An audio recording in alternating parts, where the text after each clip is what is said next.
Het is drukker, ja. Dat kun je aan alles zien. Het is een vreemd volk.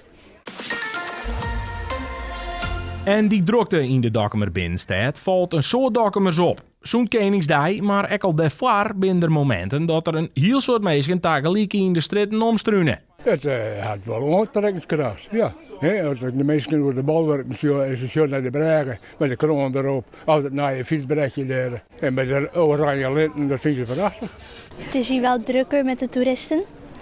Ja, er komen hier nu meer mensen. Ja. Ik kom zelf uit de Wijshuisland, daar staan een protte bussen met orenmeisken.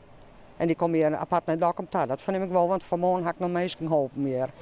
Ook de ondernemers in de stad vernemen de extra honger in. Zelfs voor Koningsdag wie het al drukker door een skierige meesken. Na de Koningsdag is het eigenlijk net inzakken. Het is een lange stroom van toch wel mensen, uw eigen bezoekers, maar ik de mensen niet omkreten. Of gewoon toeristen die zeggen van nou, wij gaan Dokkum opzoeken. Want dat had een mooi stukje promotie geweest voor Dokkum. Het zag er hartstikke mooi uit.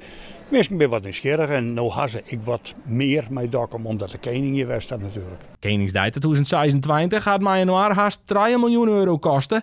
De gemeente Noord-Est-Friesland en de provincie betalen beide de helft. Als ik 3 miljoen euro meer schip wat zeg je dan? Nou, het is de volle. Het is een hele soort, maar wie wel voor een paar dagen. En geld kost het toch altijd, hè, zo erg. De mensen volle orenzaken werd het helemaal. Dan proletarmoord in de wereld, met de huisvesting of wat ik het al hier. Denk je dat het ook weer oplevert is heel? Er zijn heel mensen die praten erover en Dokkum wat een mooi stadje dat is. Ja, dus ik denk wel dat er de mensen zeggen van ja, daar moeten we eens een keer heen.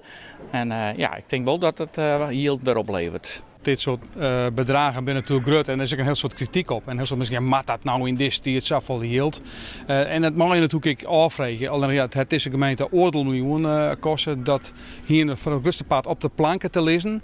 Dan rest de vraag, wat nou voor Dokkum en wat eerst? Nou, je moet er nou net achterover en denken van ik ga de koning in horen. En nou kunnen wij voorlopig wel even vooruit. Je moet altijd bezig blijven om te bouwen om een stukje de toekomst en vooruitgang. En dat je nog weer op een heger plan komt.